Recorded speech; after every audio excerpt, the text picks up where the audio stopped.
Hello, everyone. Welcome to the second of our GEM dual credit roundtables. Thanks to those of you who attended last time and were brave enough to come back and join us again this time. We have a full program for you today, and I'm going to attempt to share my screen correctly so we can kind of go over that agenda, and then we'll get started as a few more people are coming in. Okay, can y'all see the agenda on the screen in front of you? Okay, great, thank you. Well, again, today's session is intended to have time for some presentation points, with leaving some time at the end for discussion. During the sessions, please feel free to use the chat function if you have any questions. But again, we will have, hopefully, if all of us stay on time, we will have ample time to answer questions and discuss at the end. So first, I'll be introducing all of our presenters. I'll do that at the front all together so we can try to seamlessly flow between presentations.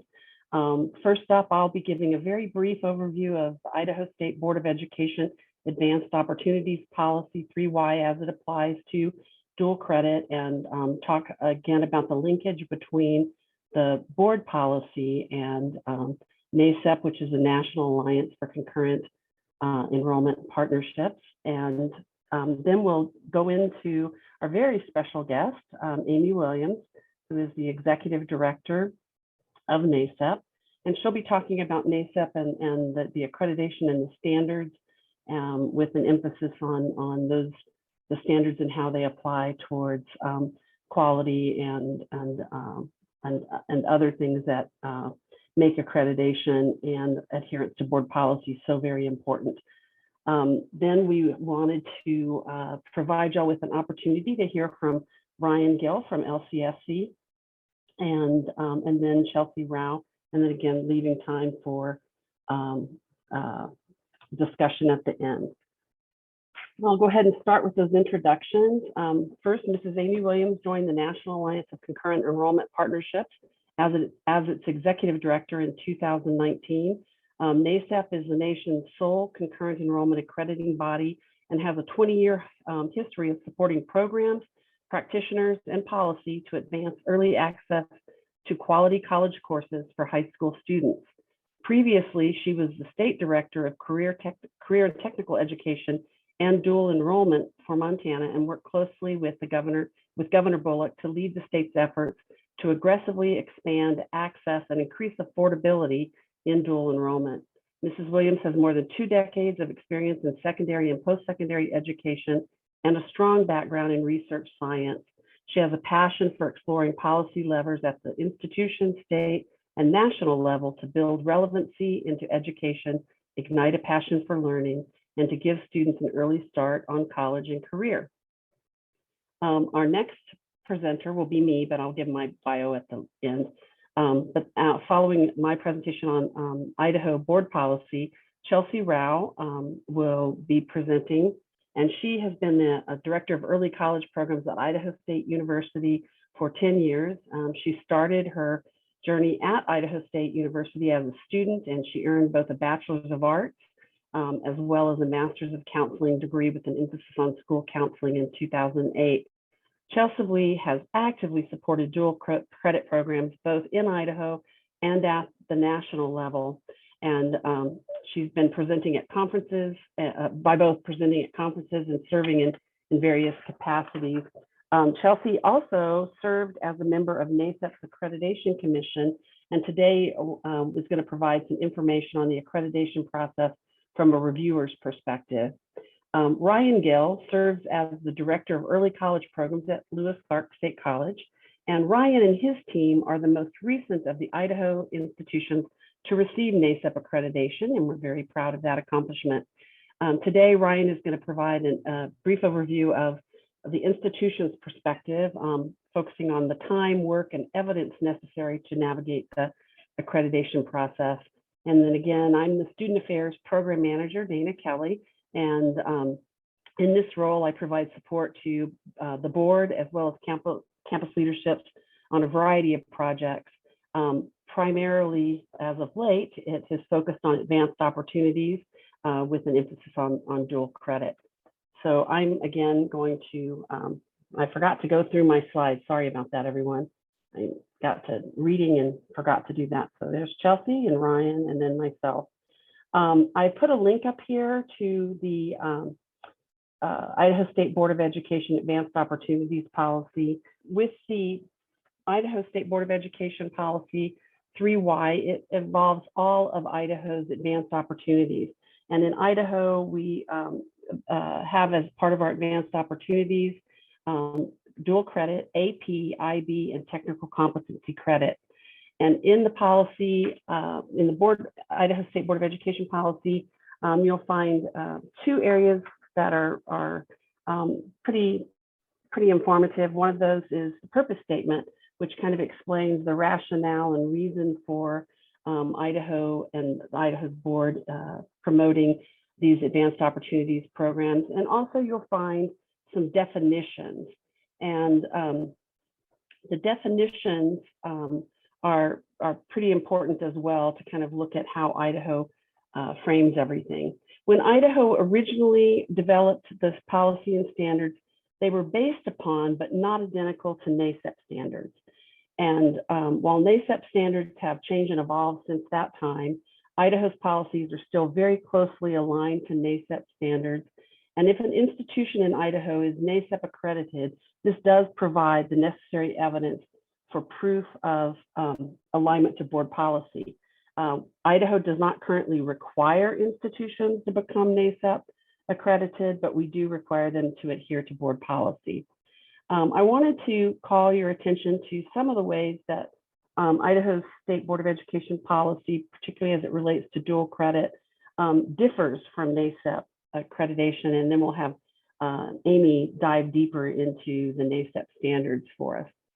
In Idaho, in those definitions that I mentioned earlier, our policy uses the term dual credit versus the term concurrent enrollment. And dual credit basically involves, refers to a student who is simultaneously earning both college credit and high school credit at the same time. And even though we define it in board policy as dual credit, most of you are from a variety of institutions around the state, and you may hear the terms concurrent enrollment, early college, to refer to what we're talking about as dual credit. And those names generally precede the board definition of dual credit, and those programs have typically been well established long before board policy. So therefore, you'll continue to hear those names. A few of our institutions that use the term concurrent enrollment were NACEP accredited prior to board policy, and they aligned their language with the NACEP terms of concurrent enrollment. Again, in another way in which board policy differs from NACEP accreditation standards is that Idaho has always valued multiple modalities of delivery of dual credit. And the most common in Idaho is still the process of the course being taught in a high school by an institution approved high school teacher. But we also value the high school students that come onto your campuses and take courses on the post-secondary campus, online or virtual delivery, and IDLA is one of our strong partners there, as well as the institution's own online or virtually delivery methods. And in very limited cases, we do have post-secondary teachers that may be delivering the course content in the high school, either in person or online. So at the time that the board policy was established, we have a very rural state, and we needed to have multiple means of access for students in order to assure that all Idaho students had the opportunity to participate in advanced opportunities.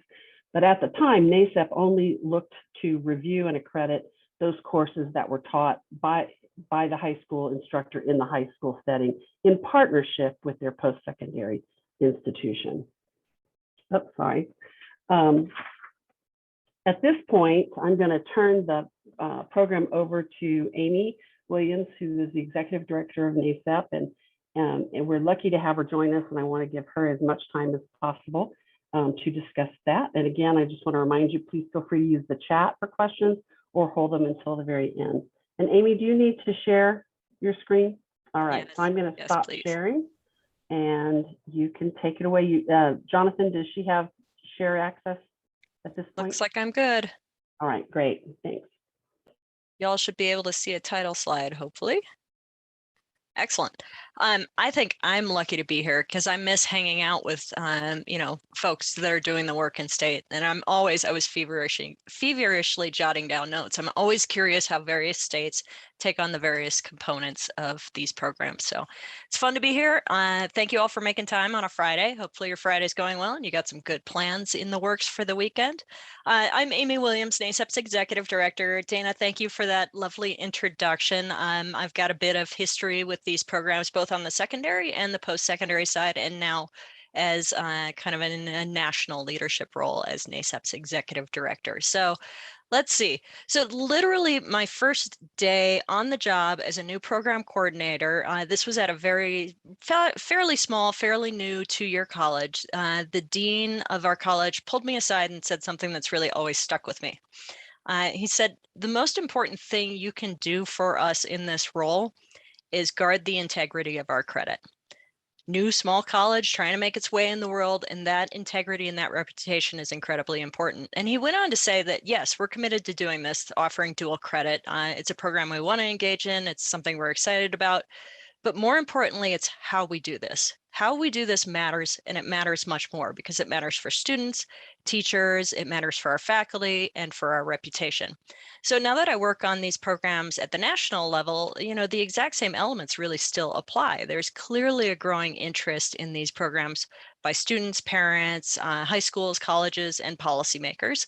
So there's a commitment to do this, but how we do it matters just as much, and sometimes even more. And it matters again for students, teachers, faculty, institutions, but it also matters for the collective reputation of the field as well. And how you do this dual credit thing is really at the heart of NACEP's work. It is literally what we do day in and day out. So for those of you that are not really familiar with NACEP and our work, we're the first and only national organization supporting programs, practitioners, and policy to advance quality dual and concurrent enrollment programs, or as Idaho commonly refers to and many other states does, due to dual credit. So we support practitioners in a variety of ways, primarily as being the singular source for national best practices, creating opportunities for true peer-to-peer connection and collaboration, empowering advocacy, and of course, one of the things we're best known for is providing professional development. So having a national conference, regional conferences, doing webinars, providing resources, things like that. We also support policy, and we do that by ensuring that the voice of practitioners, who we feel is the most relevant and informed voice on concurrent and dual enrollment policy, are at the table for state and federal policy conversations. And further, that they have the tools they need to help advocate for these programs, whether that is in the state legislature or even on their own campus. And I'm going to spend the rest of my time talking about how we support programs and particularly program quality through our work.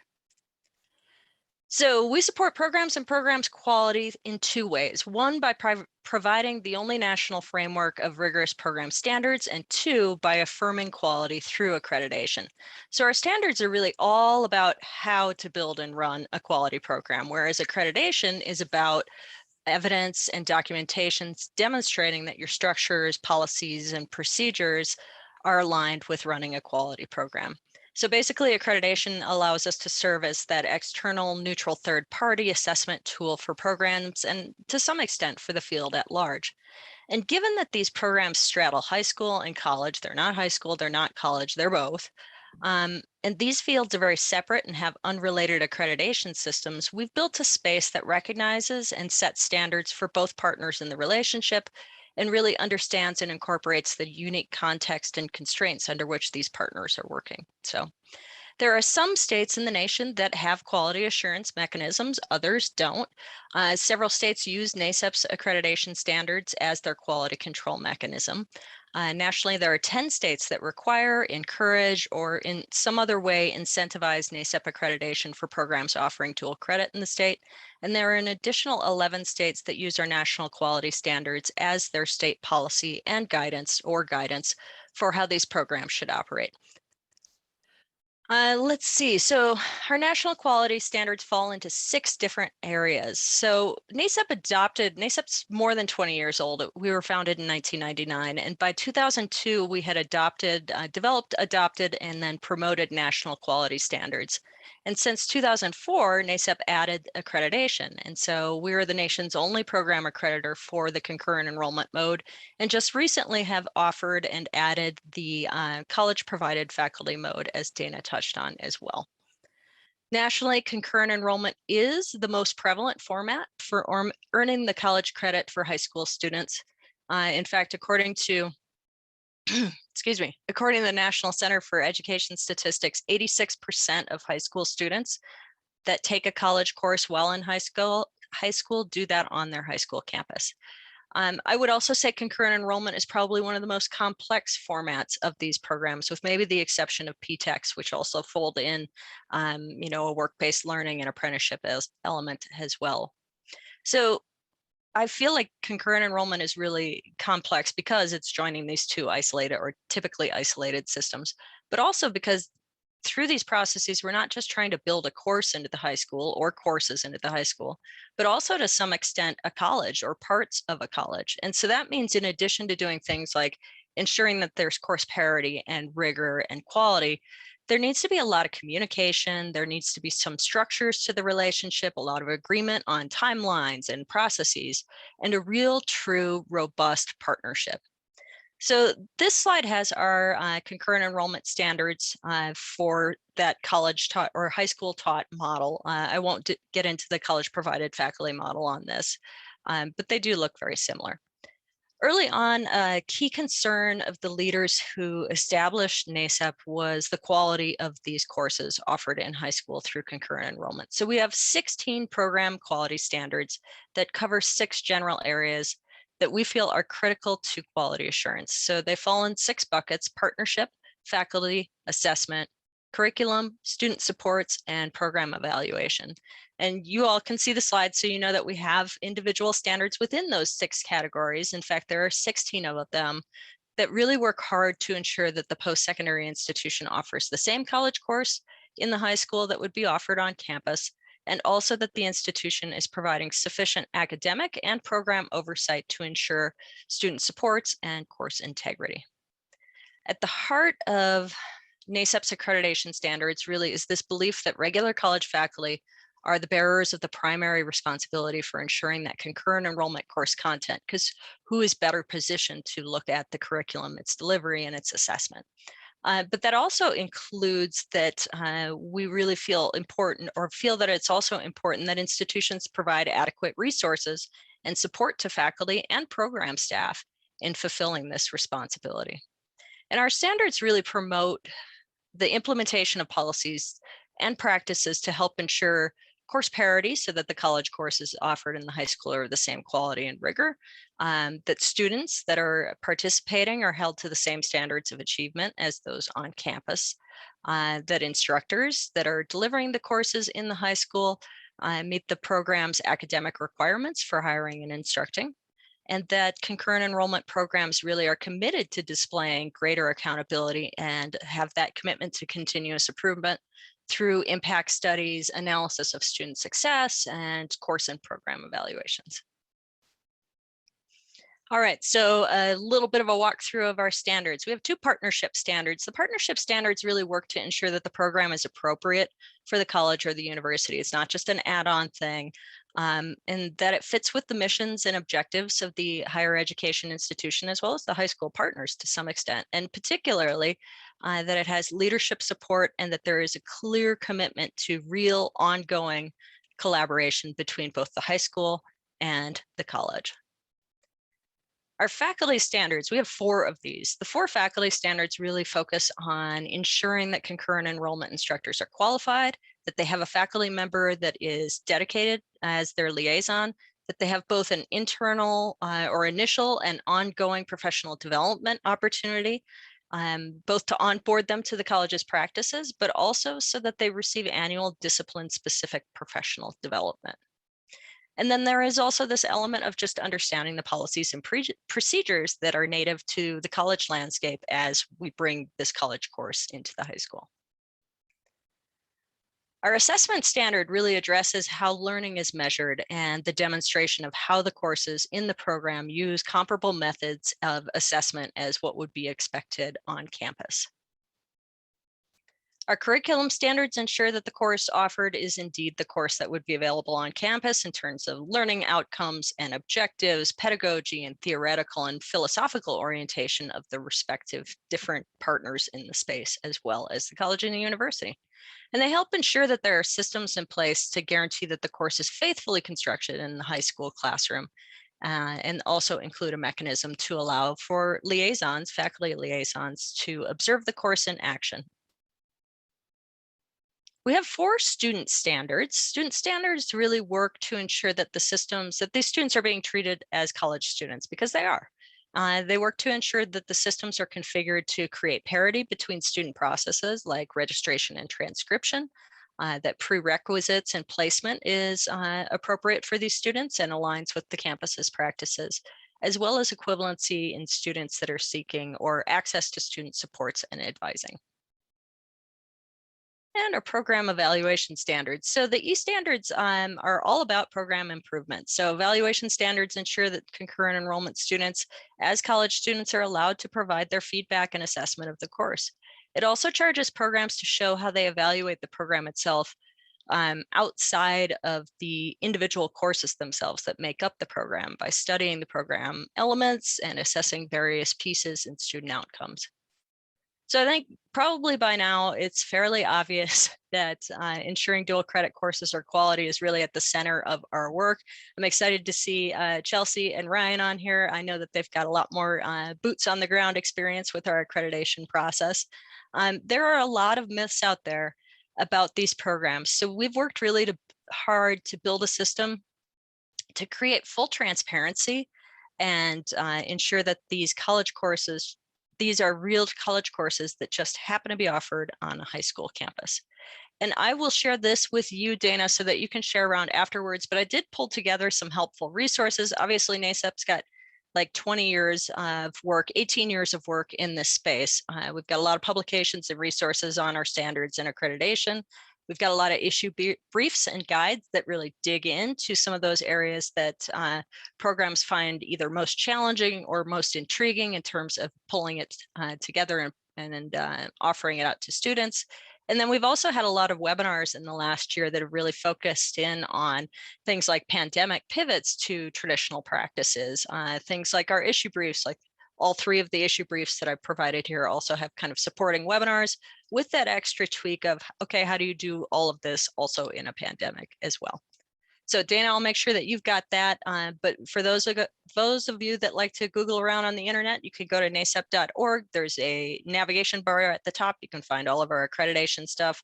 Under the accreditation dropdown, you can find the publications under the resources and the webinars under events and past webinars. Thank you, Amy. I think I introduced folks in the reverse order. So what we wanted to move to next was Ryan, for you to talk about LCSC's recent experience with the accreditation process. And if I remember correctly, you're just going to talk. You don't have a PowerPoint or slides or anything. Is that correct? I do not. All right. You just have to listen to me and look at my face for 5 minutes. Well, it's lovely face, so we'll enjoy looking at it. Thank you. Thank you. That's nice of you to say. Good morning, everyone, or good afternoon, I guess, depending upon where you're at. Yes, as Dana mentioned, we are the most recent Idaho college to achieve accreditation, and this just happened in April of this year. You know, we're fully aware of accreditation and of NACEP, but the actual certification didn't happen until recently. But the path to accreditation, I mean, the steps and the work involved in it started a long time ago. And anybody that's ever done anything with accreditation, and many of the people on this meeting today certainly know the process. It takes quite a bit of time. I would say our process started as early as about 2016. I was hired at that point in time to be the director of our dual credit program here at LC State. And I would say that upon being hired, that was very much a priority, that was something that the college very much wanted to achieve, definitely something the state wanted us to achieve as well. It was definitely something we were very determined to make happen at some point in time, because we knew the value of it for sure. Our program, like most of the other programs in the state, had been around for a long time. I mean, we've been in existence for quite some time, and there were a lot of things that I think we did really well.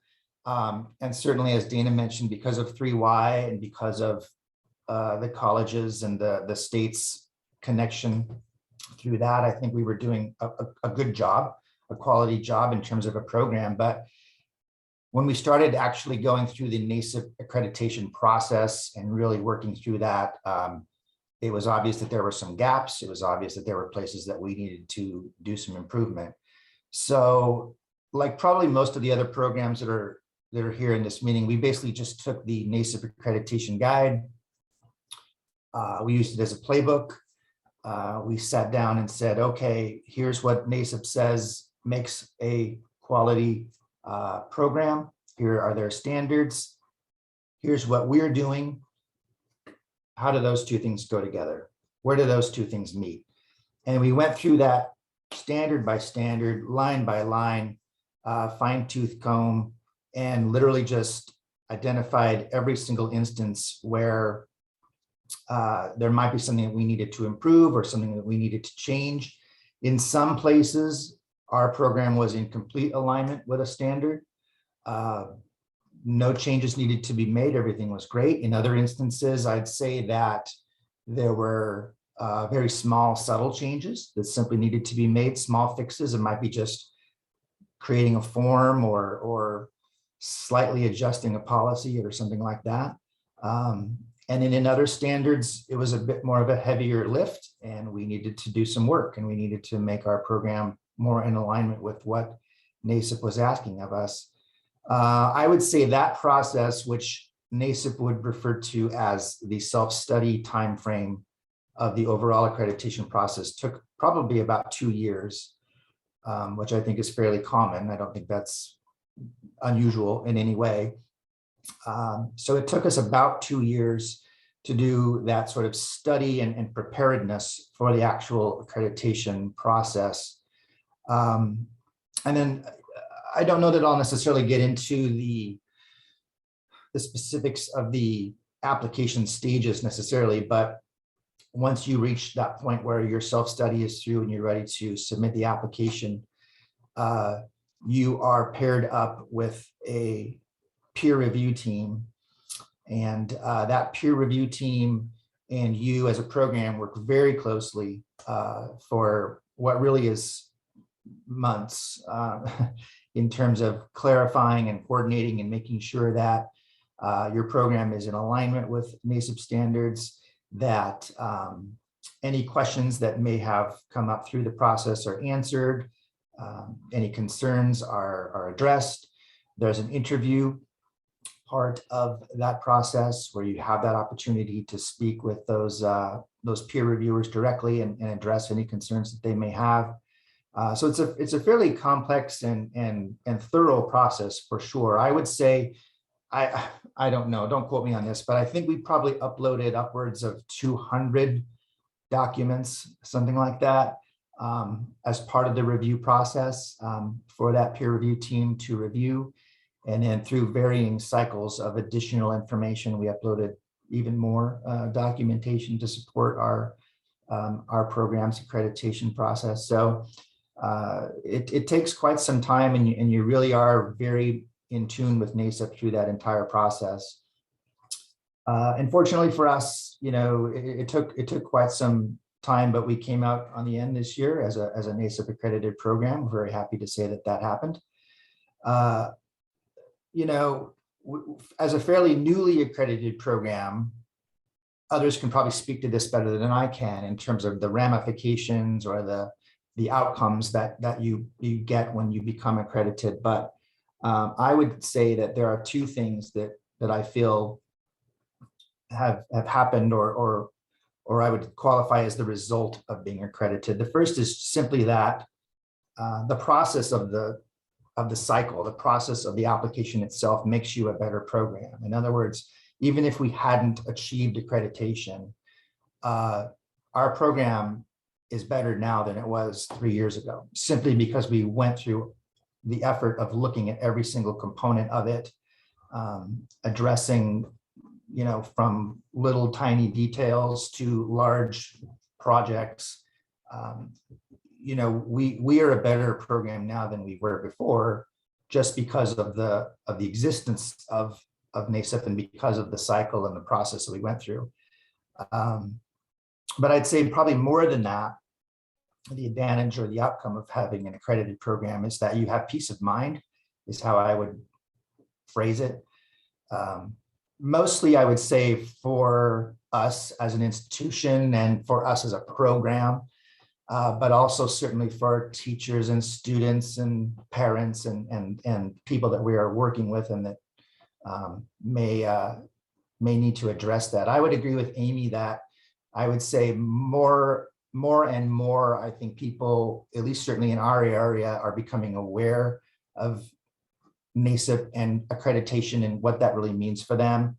I don't know that they necessarily know the details, and that's not necessarily their job to know those details and what goes into it. That's our job, and we've achieved that for them. And so that's kind of my perspective on it. Certainly in instances where we can address quality of coursework, quality of courses for students that may be going to school out of state, that sort of thing, that certainly has been an issue. We also partnered to some degree with out-of-state agencies, which I can tell you firsthand, being NACEP accredited has made that 1,000 times easier than it would have been otherwise. In other words, as soon as they know you're NACEP accredited, the questions that they may have had about your program are immediately answered, and you pass the test, so to speak, and operations from that point on are so much smoother. So we have definitely benefited from it in that regard as well. So the whole process, like I said, it took maybe 4 years or longer, and was certainly an involved one and thorough, but absolutely glad that we did it. And I'm happy to see what happens next for us and NACEP and for the state of Idaho as well. Thank you, Ryan. We appreciate that very much. And we're going to jump over to Chelsie, and Chelsea's going to speak a little bit back to her role when she was part of the Accreditation Commission, and she is going to share her slides with you. So take it away, Chelsie. Great, thanks, Dana. I appreciate that. Let me get sharing the right screen here. All right. Yes, thank you again for the opportunity to speak today in this roundtable. I just realized in Dana's introduction that I need to update my bio, as I also am currently serving on the NACEP board as the 4-year representative. So, but also prior to that was a NACEP commissioner. And so I'd love to share a little bit of my experience being a NACEP commissioner and just kind of what entails of that role specifically. So just jumping right into things, the NACEP Accreditation Commission, is comprised of 12 commissioners. Actually, that was just changed just right before I left. I do believe there was only 10 or 11 of us. We added one more position, and just to help with some of the workload that we were experiencing at that time. So there are 12 commissioners now, and all of those commissioners are from a NACEP accredited program. Keeping in mind, they do not have to be directly involved with that program. So prior to me being an accreditation commissioner, we actually had one of our AVPs was serving on the Accreditation Commission. So again, you don't have to necessarily be associated with that program in order to serve as a commissioner, you just have to be a part of the institution that is accredited. The one exception being our external member, of course. And in the past, that usually has been a secondary representative. So again, just comprised of the 12 commissioners. There is representation from 2-year institutions, 4-year institutions, and we are also quite proud too that the private institutions are also representative on the board, the commission, board as well though. Positions are elected or appointed with board approval. In fact, we just got an email today to start that process. Commissioners have served as a peer reviewer. They have knowledge of the standards. We want them to make sure that they have gone through the process, that they are confident and able to be able to answer questions, specifically to some of those nuances that can come up with programs. And of course, all of them volunteer their time. NACEP.org is the website. So again, feel free to jump in and do some exploration. I have grabbed all of this from there. The commissioners define, understand, and lead accreditation process through consistent implementation and evaluation of standards. We always want to make sure that we're staying abreast and working towards what is purposeful for our program. And we literally just jump into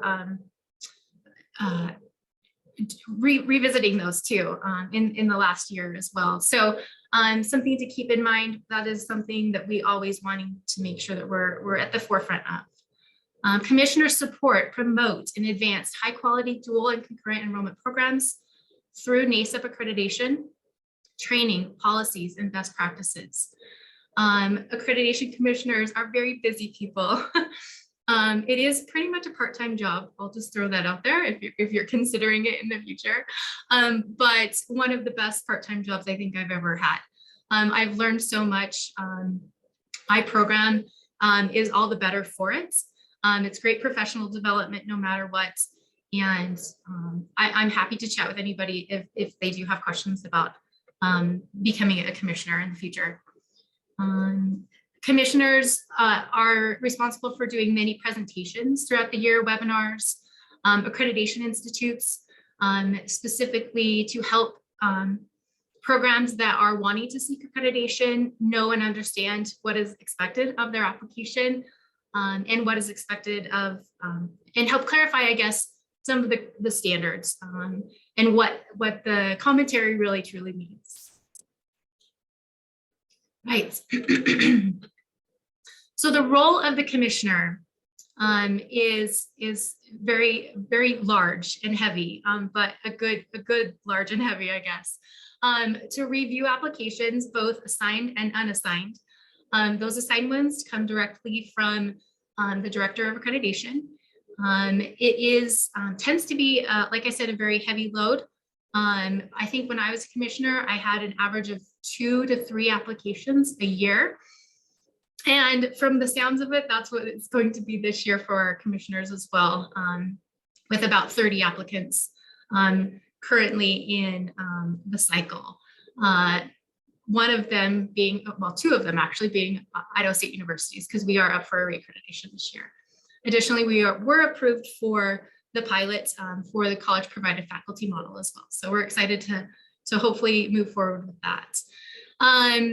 The role of the commissioner is to communicate with their peer review team, of course, working through any questions, comments, concerns that come up while they are in that review cycle. As Ryan had suggested or talked about, depends on the size of your program, but a lot of paperwork is uploaded for evidence. And so that entails a lot of reading on the commissioner's part as peer reviewers.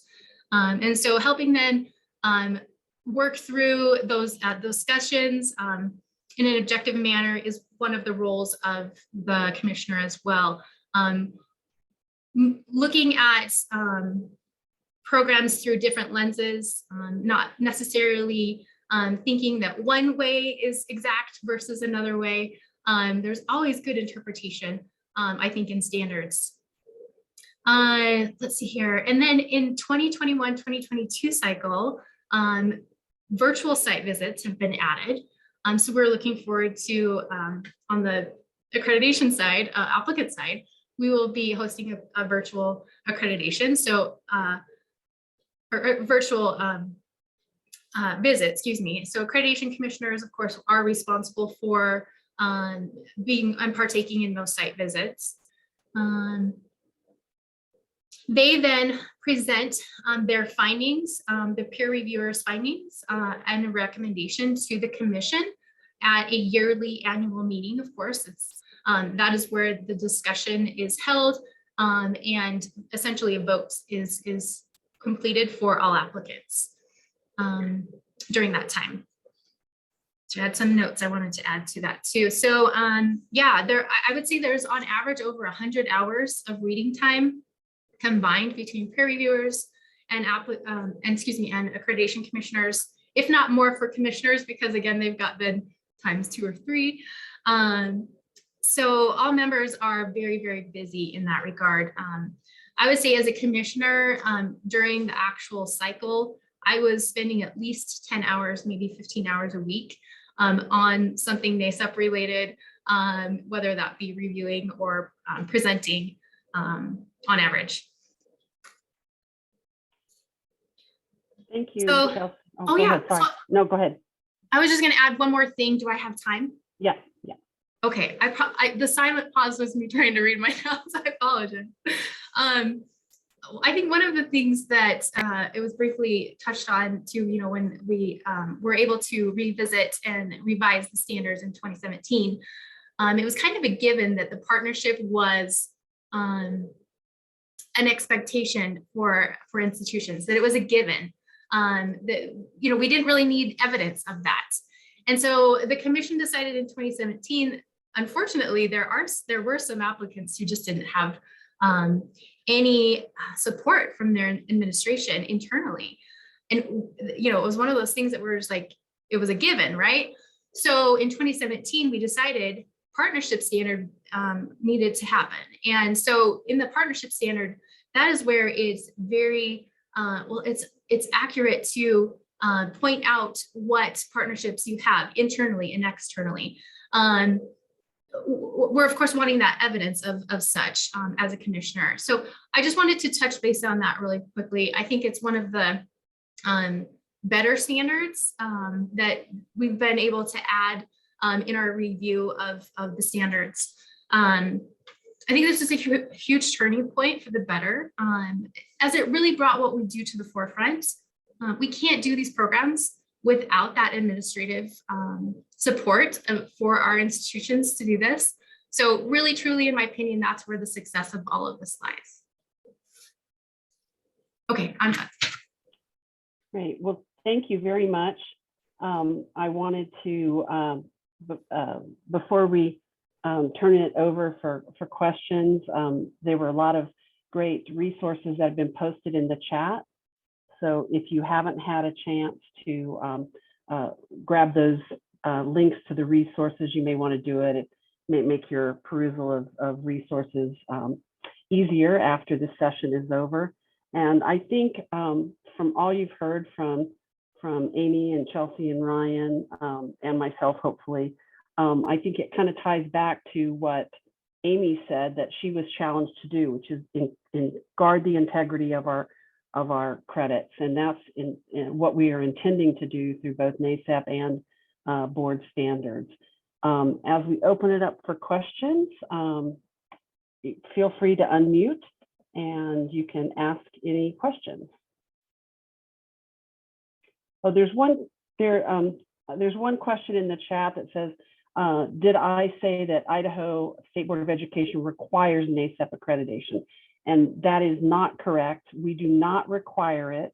We encourage it strongly, primarily because, as Ryan alluded to, it provides the evidence needed that you're adhering to board standards.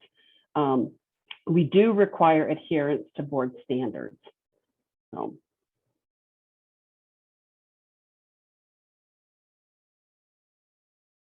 Other questions?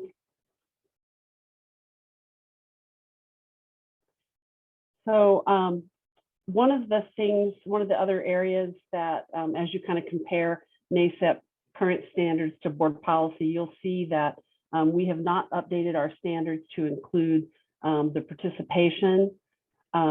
The one major change in NACEP standards was around the surveys of students that they used to require. Board policy was never completely in alignment with that. We do require evaluation, and we probably want to look at that standard in the future. So those are some of the other differences that you might see. So if there are not other questions, if there are, please jump in. But I wanted to, before we depart, remind everyone that these roundtables are a series of roundtables. We're hoping to have approximately one per month. Our next one, which I hope that you will join us for, is tentatively scheduled for noon on January the 21st. And we're hoping to have our institutions provide content related to onboarding and support of high school instructors by the institutions and departments. On February the 18th, again, tentatively scheduled at noon, we're hoping to have the program focus on efficacy data, both at the state and national level, but also program level. And then in April, we'll be joining the GEM Summit for, I believe it's a half day where we'll be co-presenting there. We'll be talking a lot about general education and dual credit, some of the ins and outs, some of the unintended consequences and intended consequences there. And then I also want you to look forward to some additional work on advising that is being developed, and we're hoping to be having some rollout of the advising models that our subgroups have been working on in March, but we don't have that time set since it's still kind of in the final stages of development. And I'll jump back here in case any more questions have come up. Let's see. Okay, how does allowing the high school to take a year to teach a course as opposed to a one semester course at a college show parity? I can jump in on that, and then I'd be interested to kind of hear, Chelsie, some of the discussions that the commissions has around that discussion. So coming from the context of the state of Montana, which I think is similar, but when you're looking at a concurrent enrollment class, you're really checking that both boxes, right? Both the high school and the college box at the same time. And so there are high school instructors have national standards and often state standards that they have to meet, and what kind of content and curriculum is delivered. So really, when we see these courses build into the year-long space, what they're doing is often interweaving that content throughout so that they are hitting both the college and the high school.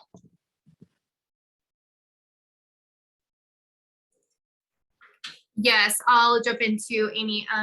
I think from commission's perspective as well, the idea is that they're also registering for those courses at the beginning of the term, so it's, not at the end after they've completed the class. So that's one key to it as well, making sure that is, at the forefront.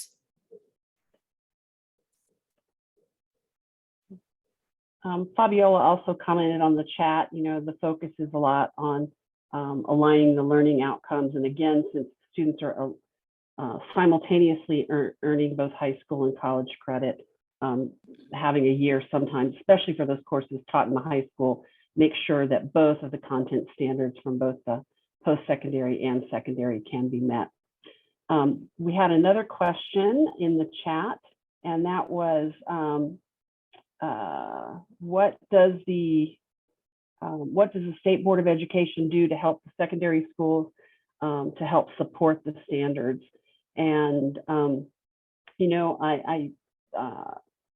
we act a lot as a resource for, usually it's the counselors, et cetera, that have questions that come here, but we haven't really done as much outreach other than participating in some of the advanced opportunities conferences in there, but that provides some thought for areas in which we might want to extend our reach of support. And I'll just mention that, excuse me, NACEP has a resource that really breaks down our standards and then puts a high school lens on them or a secondary partner lens so that they translate over. I know post-secondary and secondary are often using different languages in addition to other elements where the fields diverge as well. And then we also do have a publication as well that's like the high school guide. So if you're working with a college and they're pursuing NACEP accreditation or, you know, aligning to our standards, kind of a guide to what that process is going to look and feel like. So those might be good resources, Dana, that you can leverage and share with secondary partners. Sure.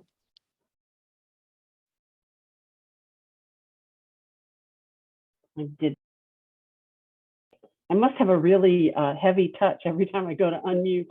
I mute again. Sorry about that. But I think, as most of you know, particularly if you work on the post-secondary or dual credit side, one of our focuses for the past several years, and we've been successful in some areas and not so successful in others, is trying to help our secondary partners understand some of the complexity, because we do not, in the state of Idaho, regionalize dual credit. We have, I think, one of our biggest issues currently in the state, which we're trying to focus on, is how we make it not so complex, not to minimize the effort that's needed for a high school student to navigate the college, but again, recognizing that a student in Idaho who is aggressively seeking, dual credit opportunities, they're having to learn multiple systems, not just their high school and a college system, but their high school and often up to 4 different college systems.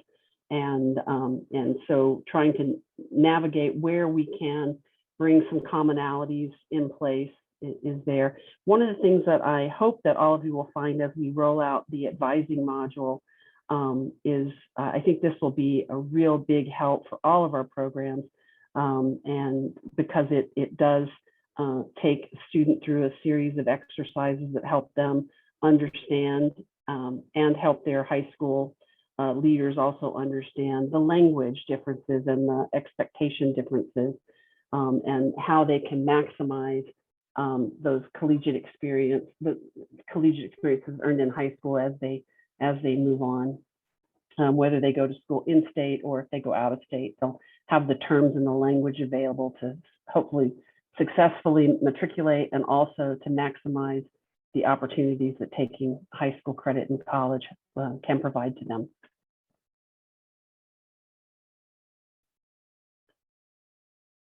All right, well, if there are not any other questions, I want to take this time to thank our presenters. Amy, it was just wonderful having you here. It's been wonderful working with you prior to your new role, when we worked a lot on the state policy side of NACEP, and then working with you as you've transitioned into your leadership role. We've always been so blessed to basically have leadership at NACEP that will answer the phone anytime we call, respond to our emails, and that's historically been the case.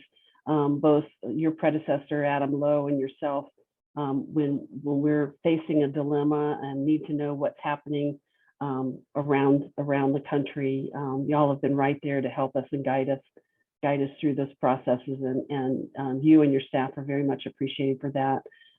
Ryan and Chelsie, thank you for sharing your expertise and bringing your expertise here. For those of you that have been participating on these sessions, we're trying to grab from the expertise of our various campuses around the state, so that we can highlight some of the people and the faces that you might want to know. And I think it goes without saying, our presenters from last time, as well as our presenters today, would welcome your direct comments. If you have questions or want to follow up with them, please feel free to reach out to them directly, or you can go through me. And again, thank you so much for your participation and your continued support of this General Education Dual Credit Roundtable series. Thank you, everyone.